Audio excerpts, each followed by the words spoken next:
Ναι. Ναι.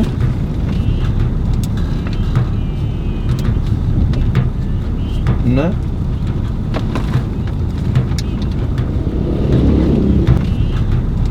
Αυτό είναι το πιο οικονομική λύση. Μάλιστα.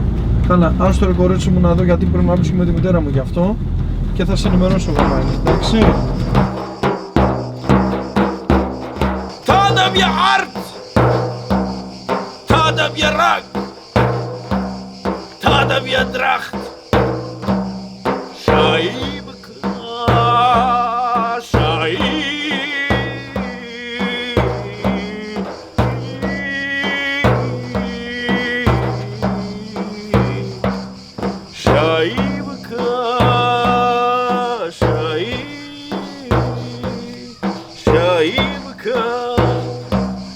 Tada wir Haur, tada wir Varan, tada wir Ruban, tada wir Zaryan.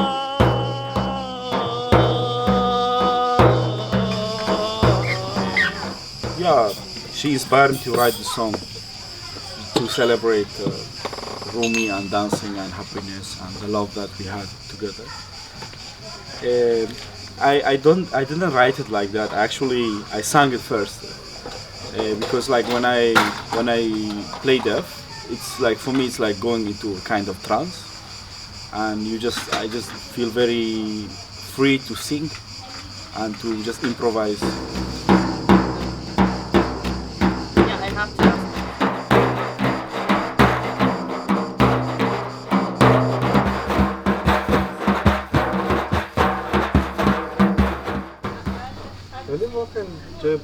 I have been seeing dead bodies before, but I had never touched a dead body. And here, like, we had to touch people who had been in the sea for 30 days. So we had to bury them in Mytilene. Sometimes there was a guy from probably Eastern Africa, like northeastern Africa, like the African Horn, Somalia, Ethiopia, Eritrea, somewhere like that.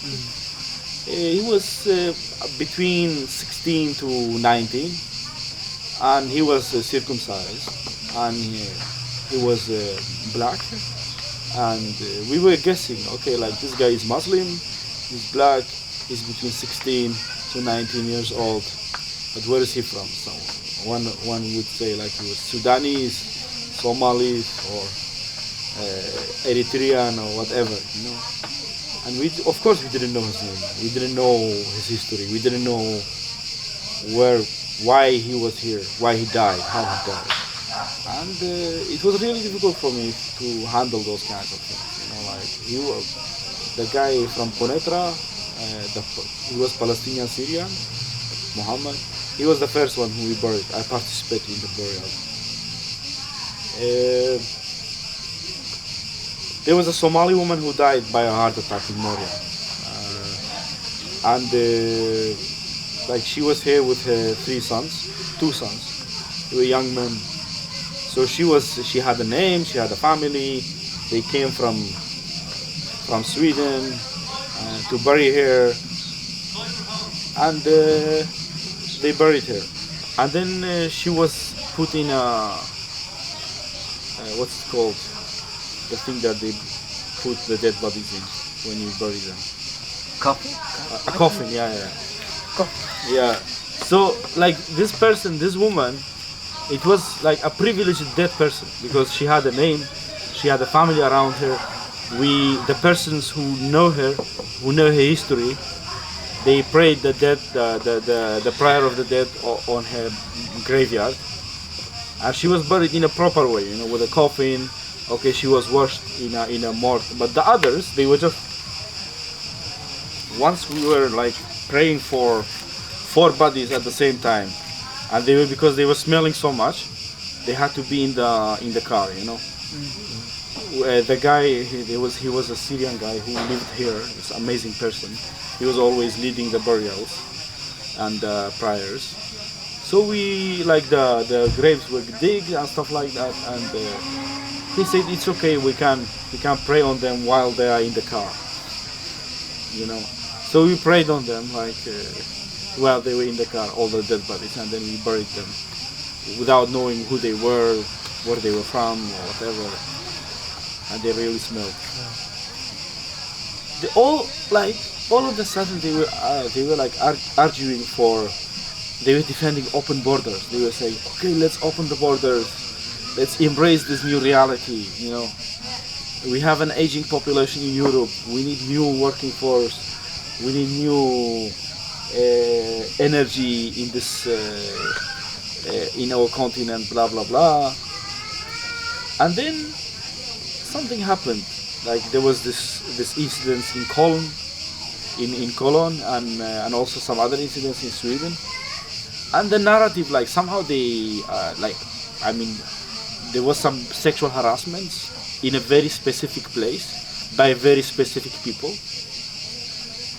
and it's been happening all the time by different kinds of, by Europeans, like sexual harassment. It's something patriarchal, and this is everywhere, you know. So Merkel talked about it, like the European leaders were talking about it, you know. And the narrative shifted different, like before it was like, oh, the refugees are coming, we have to help them, we have to open our borders, we have to open our embrace. And like then the narrative changed and it became like, look at them, of course they are terrorists, we have to seek, like, I mean, there are ISIS people who are coming with them and you don't know who they are and stuff like that. And of course we will have closed borders. So I know, like the states, I mean, they control the narrative. And then after that, they closed the borders, like one after one, you know. Yeah. And like 2016 in March, I was in Idomeni, and I saw how, like, what it means to have, like, to face a militarized border, you know. And like at last they bombed like far beyond MSF office. So even the MSFers who were there, they couldn't treat people anymore, because they were also inhaling tear gas. When the refugees, before they started, they actually sent a delegation to the Macedonian side. They asked them to open the border in a peaceful way, and they said that the EU has given them the mandate, like has told them to close the border and to not let anyone to pass through. So that was all monitored by Austrian officers, by German officers, and by people. We saw them on the other side. So this island, like Lesvos, happens to be on the way, and the fishermen happen to fish in the same waters where the refugees drown, in the same like sea where refugees drown, and the people in Mytilene happen to be on the shore where dinghies arrive. They didn't choose that, and people are traumatized on this island. Like they didn't choose to be in a place where like 1 million people have passed through, like 1.5 million people maybe, like during the last 2 years. And the Europe has made this island to an open air prison. Who wants to be inhabitant of a prison? Who wants to be in a place where your children are in the same place with children who are confined? Like people are going around, like there are in Mytilene, you go around and you can see like all the injustices of the world interacting with each other, you know. So Moria is like like a concentration camp. And there is, as they say, like there is no hell without levels, and Moria, like there is no oppression without levels actually, and Moria is a level ghetto in which belong like according to what nationality you belong to, what race you have, what religion you have. You face different amounts of oppression. Everyone is in the same kind of treatment, but different levels. There is like racism against black people from other refugees, and also from the state and from everyone. So, and they are also like, except Congolese, all the other countries from Africa, from Western Africa especially, they are all collectively denied. So, and also Pakistanis and Bangladeshis are also denied. And they are actually like, I mean, because they are, the treatment of them is quite similar, they are also allying with each other a lot. Moria is a horrible place. There are fights going on all the time. There are also like clashes between the police can, like for example, there was demonstrations against the police. The West Africans, they made some demonstration, and it turned like, since the police reacted in a very violent way, they beat people like hell. So hundreds of people were injured, and the police, like it was one police who was injured. He fell from stairs, like he injured his finger. He was taken to the hospital for that. Refugees, like broken legs, wounds everywhere, and then after the demonstrations, they just came and just like captured people randomly. Like 35 people were captured. Only one person was non-black. All the others were black people. And also there are minors among them, you know. And they're all charged for like very serious stuff. Like the punishment for them is quite high, and they are all like in prisons in Athens and other places. And some days after that, 300 black dressed police invaded Moria. They closed all the ways into Moria, and they went into every single tent, every single container, and they captured everyone who had the second rejection. They captured 54 people inside Moria. It's a horrible situation for children, because children didn't choose to come here. They don't have any, like they are here because their parents are here, or because the war happened in their country, because they were born into it. And here they don't have any rights. Like they don't have access to education. They don't have they don't have access to proper medical care. They are not in a safe environment. Children shouldn't see the police beating down people. Children shouldn't be in an environment where their parents are humiliated. The children who will grow up here, they won't trust people. They will remember this forever, and it will destroy them. I have been also a refugee, and I forget nothing from the times I've been in refugee camps, and I remember all those people who died along the way. And I think that the children who are here, they will remember the same thing. Like they will be affected the same way. But then you have also those stamps. Like if you have red stamp, it means that you cannot leave the island. You are supposed to be deported, or you have a rejection, or they don't want you to leave the island somehow. If you have the blue stamp, you can go to the mainland. And there is also some grey stamp, no?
bakalım mı?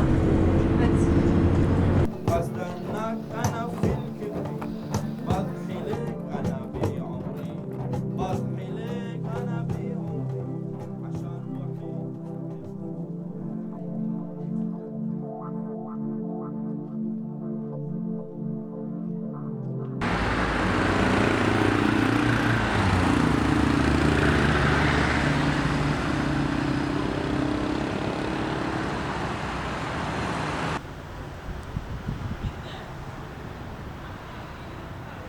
Just taking some pictures secretly because I wanted to.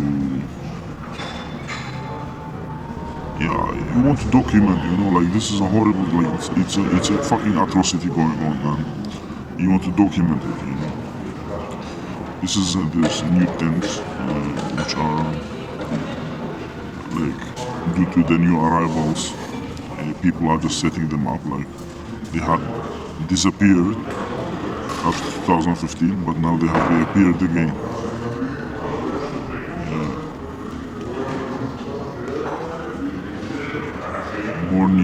More tents.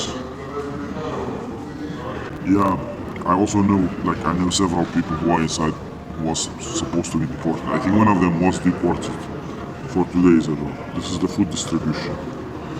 So they stay there for 1 or 2 hours every day and to get each for each meal. When I was inside, there was this food distribution going on. Yeah, this is also the food distribution. You see the queue of people here.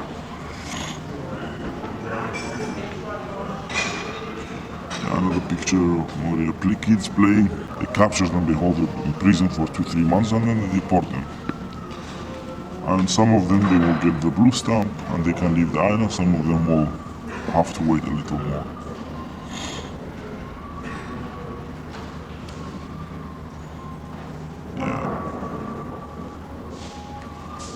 All kinds of people. Like it's people from Iran, from different parts of Middle East, Africa, Northern Africa, and they're all united in this waiting.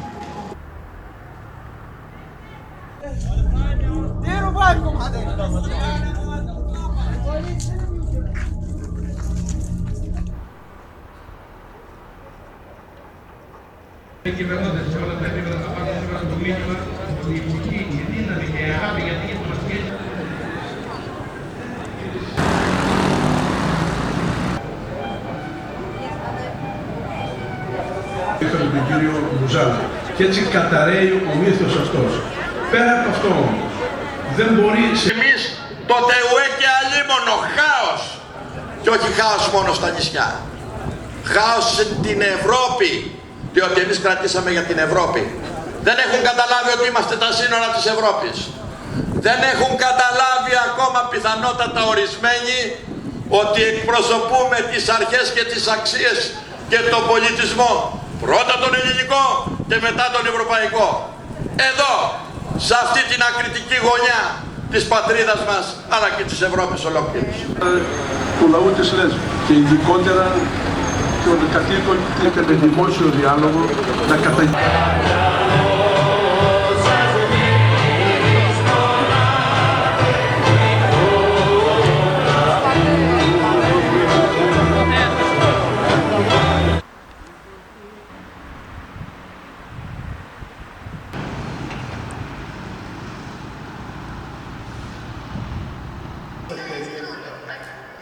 मुंह पर खालिस्तानी लगी हुई है डर है यार इस आग ने बहुत खतरनाक मैं और बिलाल मुजाहिद का क्या हुआ उसने फ्लैट लिया है क्या वहाँ पर सेंटर में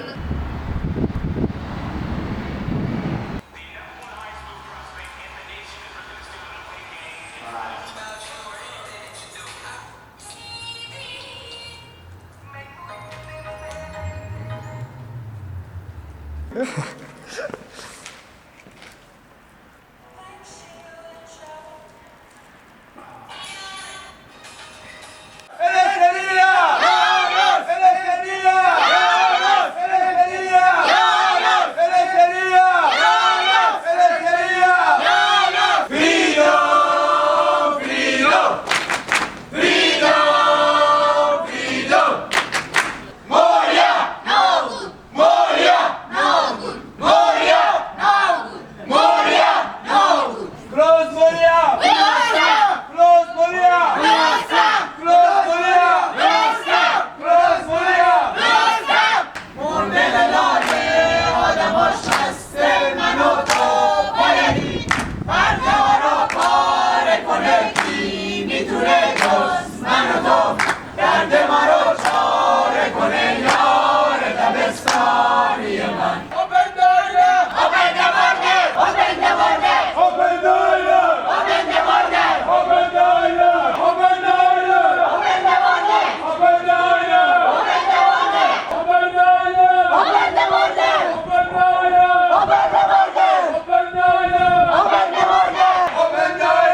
از همون اولی که از کمپ زدیم بیرون هدفمان این بوده که با هم از اینجا این جزیره را ترک کنیم و تا آخر هم همینیه.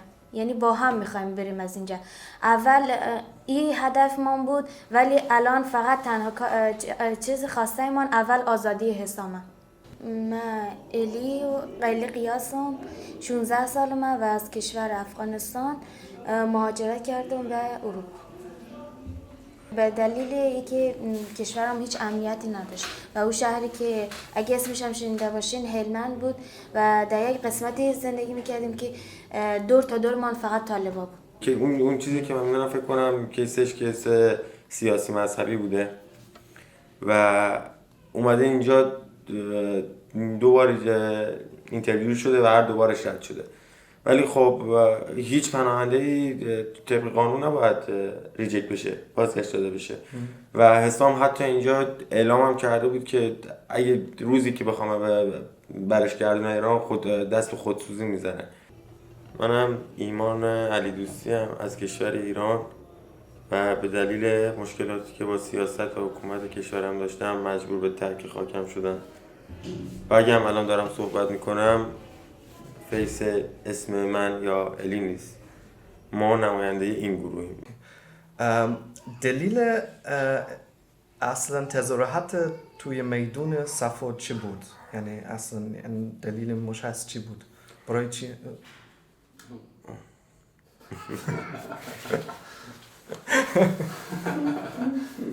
یعنی چرا تظاهرات شروع کردیم؟ آره چرا تظاهرات شروع کردیم؟ به خاطر این بود که ما در موریا هیچ امنیتی نداشتیم. کمپ موریا هیچ فرقی با اردوگاه نازی نداره که هر کاری که در اردوگاه نازی انجام میدن دارن در اینجا سر مردم انجام میدن. فرق بین نژادها، تفاوت‌هایی که بین بچه‌های کوچیک میذارن. بچه کوچیک چی میفهمه که بینشان فرق بذارن؟ زمان مهمترین چیزیه که هر فردی داره. اونا همه میدونه. تموم که اکثر کسایی که تو جای ما هستن افرادی هستن که جوونن، موقع شکوفا شدن اونا، ولی این زمان رو دارن از ماها میگیرن، این انرژی رو دارن از ماها میگیرن. اگه ما میخواستیم میدانستیم که اینجا میاییم در این وضعیت قرار میگیریم و داخل یک محیطی میریم که اصلا امن نیست و هر روز دعواست و چند روز پیشم مثل که چند نفرم کشته شده در موریا، هیچ وقت از اون کشور ما نمی آمدیم، خارج نمی شدیم. طبق کنوانسیون 1951 این خودشون که چندین کشور اروپایی بودن و این قانون رو نصب کردن، خیلی به نظر من کار سیاست کثیفیه. واقعا همین کلمه سیاست کثیفیه که خودشون قانونی که خودشون نصب میکنن خودشون میخوان نقضش کنن. یه چیز دیگه میخواستم بگم که اروپا فقط آدمای مریض و روانی و دیوانه رو میخواد یا آدمای سالمه؟ چون در کمپ فقط آدمای دیوانه یا مشکلی داشته باشن فقط اونا قبولی میگیرن، یعنی اونا میتونن برن. یعنی اروپا فقط آدمای روانی رو میخواد. So you left Moria and went to Safra Square. What was that like? To come into Safra Square and live there for nearly 1 month. این چه جور تجربه بود؟ یعنی شما اصلا نزدیک به 1 ماه توی میدون صفا زندگی کردی که موندی، یعنی چه تجربه بود؟ ما میدان رو بیشتر ترجیح میدیم تا کمپ موریا را، چون کمپ موریا را میبینین هر روز دعوا و جنگه. این جمع 35 نفره‌ای که الان 45 روزه که بدون هیچ مکان خاصی فقط دارن توی خیابون زندگی میکنن، یه روز توی این کمپ زندگی کنن و الان چند روز اومدیم اینجا فقط برید میتونه میرین نگاه کنید کوچکترین قانون شکنی و بی احترامی نه به مردم گریک و نه به هیچ کس دیگه انجام ندادن، فقط حقشون رو خواستن. و تا جایی که میتونستیم قانونی پیش رفتیم، از خودمان خشونتی نشان ندادیم، ولی با برخورد بد پلیسا و فاشیستا اینجا رو جوری با ما رفتار میشه که انگار ما با کشورهای اینا تجاوز کردیم، ولی ما هیچ وقت به کشوری تجاوز نکردیم، ورود نداشتیم، بهشون پناه آوردیم. how did that happen for you? How did you go from being in the square to being inside in this building? خب شما قبلا همون تظاهرات کردی توی میدون صفو، هم اعتصاب غذایی هم کردی. شما این اومدن اینجا چطور بود؟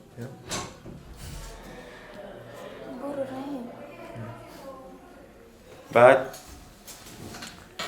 اون یه روز صبح زود ساعت 6 بود که شهردار خودش شخصیت معاون شهردار و پلیس ریختن اونجا، تمام بنرهای ما رو خورد کردن، 3 نفر رو دستگیر کردن بردن و هرچی مواد غذایی هم داشتن ریختن همشون ریختن سطح آشغال. دقیقاً کی بود؟ کدام روز؟ روزی جشنشان بود که همین جشن آخری که گرفتن. ببین میدون که اگه اون روز کسی بوده بود اونجا و میدید، حتی از اون روزی که ما رو از میدون خارج هم کردن تا 3 روز بعدش تعداد خیلی زیادی پلیس اونجا بود. یعنی حتی نذاشتن ما به اونجا برگردیم، حتی و به صورت فردی هم اگه کاری داشتیم توی ایستگاه اتوبوس راه میرفتیم موریا، توی ایستگاه اتوبوس موریا هم میرفتیم، همونجا هم پلیس میومد جلوی ما رو میگرفت. اینجا وای نستید. خودشان حرف میزنن ولی هیچ به حرفایی که ما میزنیم توجهی نمیکنن و سرشان رو میندازن پایین و میرن. و اینجا ما فقط به اینجا پناه آوردیم تا شاید یه کسی یه جایی یه کشوری بتونه ما رو پناه بهمون بده. یک شهری بودم نمیتونستی از خانه بزنی بیرون.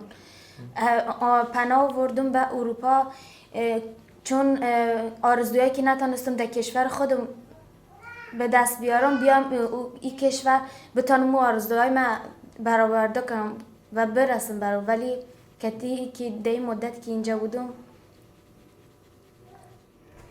چیزی که هست که شما میتونی اشاره بکنیش که شما فرصت نیافتی؟ فقط آزادیم. فقط تنها چیزی که هست الان واقعا نیاز داریم به کمک کسایی که بتونن کمکمون کنن، کسایی که صدامون رو میشنون. اگه پنبه‌ای تو گوششون هست پنبه رو از گوششون در بیارن و واقعا صدامون رو بشنون. و فقط امیدواریم که این فیلم و صدای ما فقط فیلم و صدا نباشن. توقع داریم که این صدا و فیلم به گوش و کسایی که باید برسه.